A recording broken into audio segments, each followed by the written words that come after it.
All right, can we get a stone line check here? Safe, safe, safe, safe. Because, folks, Anatan just learned a very vicious lesson on scouting. Yeah, last game, a bit unfortunate for him. He was molding a bit about it. He got caught off guard by Wham discovering there was a gap. Now, I think this time there is no gap. If you're not sure, it's worth coming up here and clicking. Definitely worth doing, because on this map, on Impotence, there's not too many sheep out towards the end of the map. Most of them spawn near your TC, so you definitely have time to scout. Yeah, we are going to get House of Lancaster beginning. Now, this is a little bit surprising. Anatan, I thought he'd actually walk out and build the rats close to the center. He just starts spamming spears now.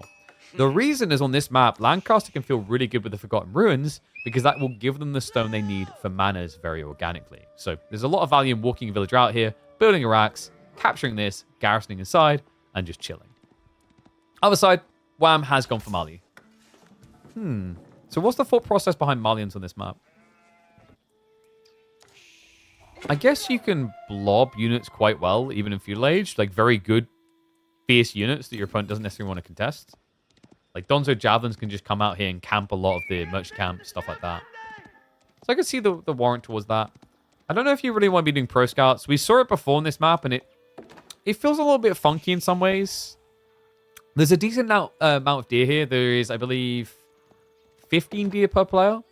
So very slightly more than you'll get on standard Dry Arabia.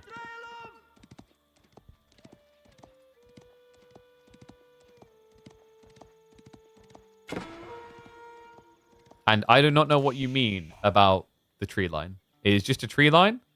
This is like one of those psychiatrist ink blot tests. If you see something funky, it's saying more about you than it's saying about us. All right? Because, like, what I see here is a little rocket. Right? A rocket that started to launch into space and then fell back down on itself. I don't know what you guys are on about. You just failed the Rorschach test, yeah.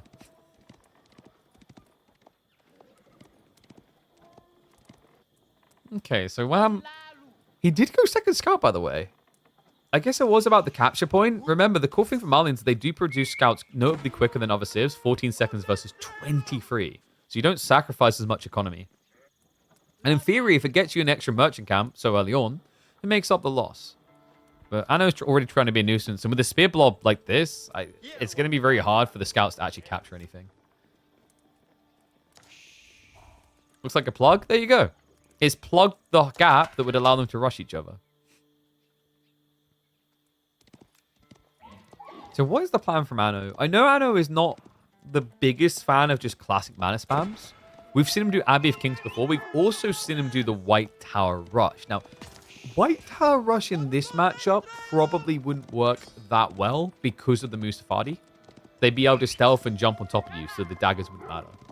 So I wouldn't be surprised if we see Anatan play a little bit longer of a Feudal Age and just lean into that economy that Lancaster is infamous for.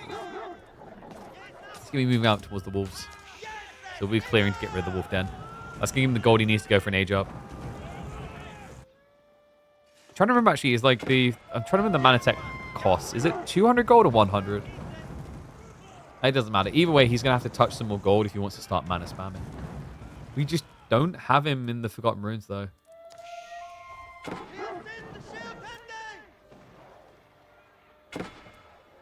Should be free SS in this map. I don't know if it's entirely needed. This map has like a very different dynamic to King of the Hill while being one sacred site as well. And wow. Okay. He squares up with the Lancaster castle drops. This is pretty wacky. He's going to build his entire base here. Alright, I dig this. And yeah, like mining camps, there's a lot of options around you. This is cool. I wonder, does he pull a villager back here to eventually get the Forgotten Ruins? Probably not. I think maybe the reason Anna didn't want to do that originally anyway is obviously your opponent could come by and decap and you just get ejected. So it's a little bit annoying. This is Anna making a statement, man.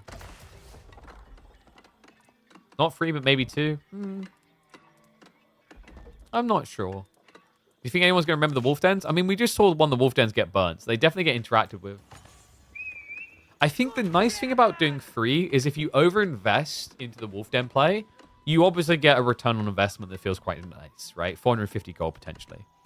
But the reason why free is quite nice compared to 2 is with 2, you've got sometimes these situations on Light Horizon where someone just felt like they lost because the timing was slightly off. Like your opponent took both dens easily. I think the thing that's pretty cool about an odd number of Wolf Dens is that it gives your opponent an opportunity to get something, even if you're like getting an advantage. So 2 dens definitely better than 1, but 1 at least allows you to go for that feudal timing. Whereas on like Enlightened Horizon, because it's an even number of Wolf Dens, if your opponent rushes your side, you're probably just losing out on the gold entirely.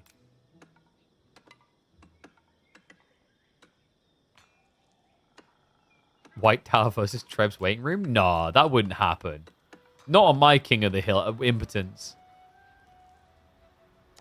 So Pro Scouts it is. Some of these deer stacks might be difficult to reach. I'd actually love to see Anatan just shove the deer in. Maybe kind of anticipating this play. Especially considering the Spearmen aren't doing anything else right now. Could genuinely go burn himself some more gold sources. Pretty important for the mana spam timing. But Anna already has 2 on gold anyway. And Stone's being gathered at home. So yeah, he's rushing this. Well, I guess for Wham, he could just scale mass javelins into Feromba. A lot of ranged armor against these flimsy arrow shots.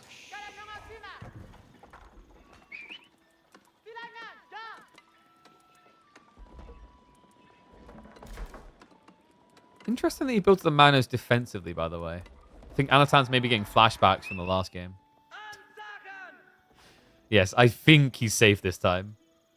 I can't believe that happened. I tested this a few times, and that didn't happen with the croppings. I believe Caillou he put quite a few tests into this. So that was the first time we saw that problem. Basically, for those that didn't catch it, Anatan felt like there was maybe a chance in the game, and then realized his opponent was running troops through this choke point because the outcropping wasn't covering the gap correctly.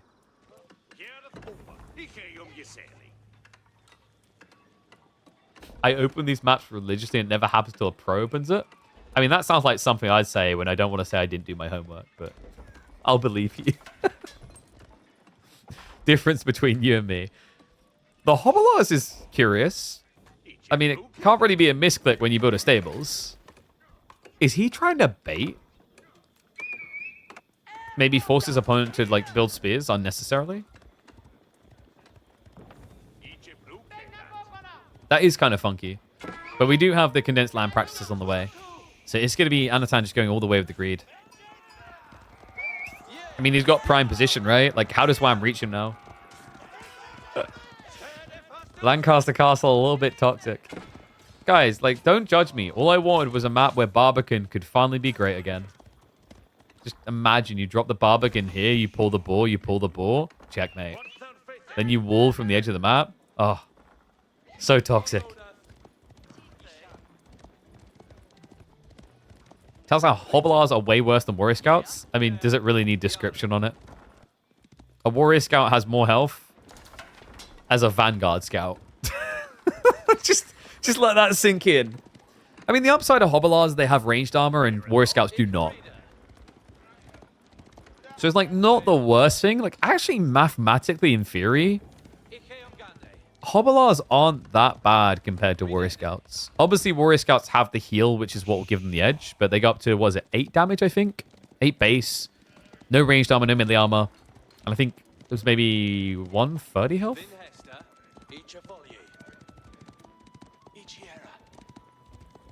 I do find the Hobolars intriguing in general, but it's Anatan's answer to pro scouting. He just wants to poke at them when they try to pull the deer back. Problem is, he didn't really commit to it in a way that they can do too much on their own. Like, 2's not exactly highly threatening damage. Because if your opponent's bringing out multiple scouts at once, and you bring 2 Hobolars in, and he's got 2 Warrior Scouts, you just click him back. This is much better, though. We've got the Muster the Nobles on the way. Or as I like to call it, the play to win? No, pay to win. It's a DLC Civ, so this is the pay to win button right here. Muster the Nobles, about to summon 8 Demi-Lancers into existence. Now, you're probably wondering, like, how does this work and why do they just appear? So I can give you the elegant explanation. The reason why all these Demi-Lancers appear is a dev gets a tickle in his nose and he goes, achoo! There we go. Excuse me. I seem to have snotted something out onto the map. I mean, it's kind of appropriate that we have on the minimap this effect, and then at the end, all these guys just spawn. Anatan, is this just a straight up white tower? It is, isn't it? It's always white tower. He hasn't even moved the demi-lancers. They're just standing there like, sup.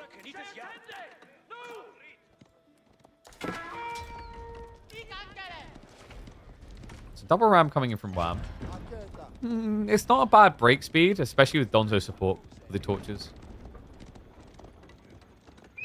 And yes, you can only buy the demi-lancers once. Once you have like double mana layer, it's really powerful. Having 8 of these guys, and remember, once he upgrades into castlays, they auto-upgrade. So here we go, Wham, trying to break the mana spam. Now that white tower is also going to spawn in some Earl's Guard that'll be decent at clearing the rams. Yeoman spawn is beginning. Anatan trying to get the numbers up. He's actually accruing resources. Like, if he can actually protect the manas, he could go for a Shire Levy to give him the defense force. It's a little bit weird, though. Because obviously he wouldn't have veterancy. Double almost complete, though. Wow, none the wiser. I mean, he might suspect it. He hasn't seen overwhelming pressure from his opponent. He sees mass manas. At this point, he's maybe not entirely sure if it's level 3 mana or if it's castle. And there's his confirmation. So Wham will continue with conviction. Starting to stockpile for his own age up. This could be for Rimbo we're looking at in just a matter of moments. In fact, he cancels all production, so yeah, Wham. Now trying to mirror the age up. Credit to him, actually, the Rams have done pretty well here. They're getting their hands on a third one of the manas. Demi-Lance has now tried to answer, but they're low damage, guys. Only 10 per strike. Takes ages to kill off these Baron Rams. Good micro, love that. Wham just kind of pulls it back to pull further away from the other one that will get the kill.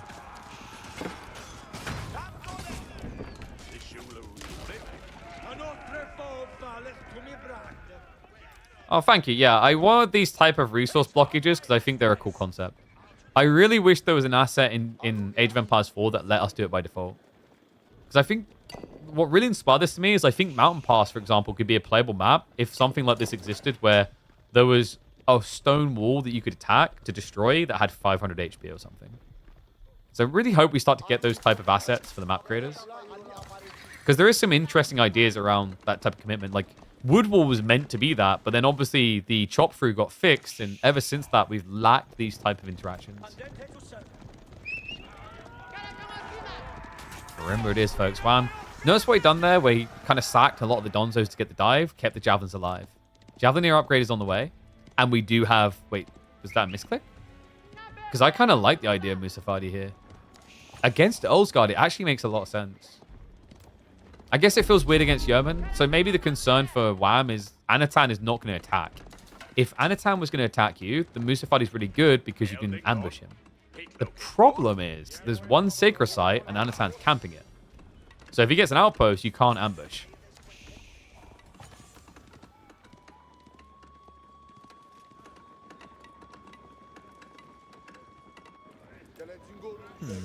I wonder if, like, I don't know. Like, I've been thinking about the Sacred Site comments. I think if we done 2, it'd be maybe like 1 here, 1 here. So just far enough apart that a keep drop can't secure it all. We'll probably look to get the players' feedback. See how they feel about it overall. It's like, this is the tough part. The cool ideas, but obviously we're dealing with clunky implementations due to limitations.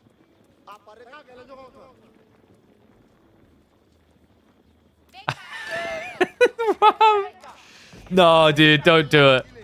Don't do it. He'll rage quit the show match, I swear. I mean, this time, it's working as intended. So for the first time here on Impotence, we have a chop through. Or an outcropping through. Wait a sec, that's weird. That is actually sus as all hell. He somehow managed to walk a villager and gather from the side. This is pretty cool, though. This is freaking awesome. Think about it.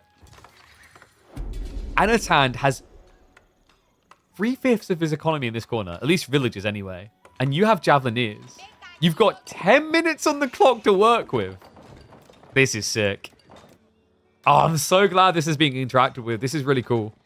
And, you know, the stone, you might think it's worthless, but no, because after you raid the economy, you're going to still have to address this. What better way to address it than a keep drop to enter into siege? Man, this is awesome. I mean, this is smart in Anatan's mind because no way is your opponent at 15 minutes in going to rush harvest 1,200 stone to get to your base, right? Right? Oh, that's true. Big shout to Cavalli. The bug on the last map has revealed to Wham just how good it is to break through on these. I know. Oh! He knows. Wait, how does he know? Wait. What? Wait, how does he know? Is this just paranoia from the last game? That is freak. No way. Like, you're committing 6 villages. Did he actually scout this? The Earl's Guard didn't see it. How the hell did he know? Well, javelins are in position, but they can't reach. They legitimately cannot reach right now. This is ridiculous. What? I think he's just paranoid from the last game. It's the only thing that makes sense, but it's kind of crazy he committed 6 villages to do this. And he's doing all the areas. He's super freaked out. That last game freaked him out. Oh my god. He pressed this. Well, you think he was just clicking the stones randomly through the fog? Also, you have to come over and see it, no? You can't just, like, click on a stone and know without being in that area. But yeah, like, I actually love that from Wham because this is now a liability. He doesn't finish off the stone because Anatan could actually open that up and jump into you. But positives to Wham. He's got enough stone to be able to keep. One guard ran through it. What, one before we looked? Because we saw an Earl's Guard run here, but he ran through the stealth forest and didn't seem to see anything. Maybe there was one even earlier we didn't scout. Okay, so Wham now has to march in quite awkwardly. He didn't achieve his win condition here. Ah, this is looking pretty hopeless. It's 20 Earl's Guard. He doesn't have an answer. The castle's probably not going to go up either. I mean, there's no sink shot, but he doesn't need it. It's Anatan. He will not be caught out the same way again. Not twice. Damn, that was a cool idea by Wham. It's unfortunate for him. I mean, just a few, I think, what, 20 more seconds would have been quick enough? 30 max, but no. GG gets called. Anatan now on match point after an impressive display on impotence. That's right. This man was capable of getting up on the map and with his walls. What do you think, guys? Do we need one more game? Hype it up, because we might still get one more showing of impotence.